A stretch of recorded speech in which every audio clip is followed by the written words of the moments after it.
So guys, welcome back to the channel CAD Comrade. In just the last video, we learned about how to close AutoCAD when it is not responding. So in this is a very important video. In this video, we are going to learn about how to fix the AutoCAD when it is not responding. So let's say your AutoCAD has stopped responding and then it closed and you opened it again.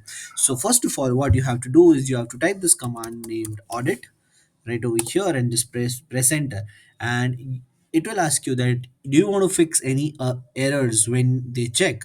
You have to select the option of yes, and right now it has just claimed that total errors found are 0 and fixed are 0.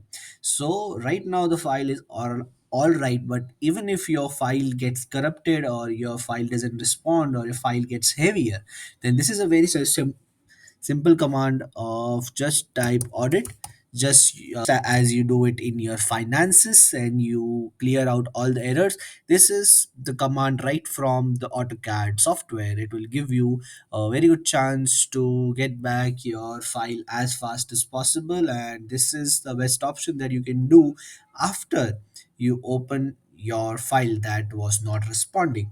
So that was it for the video. If you liked it, then share it with someone who may need it, and thank you for watching.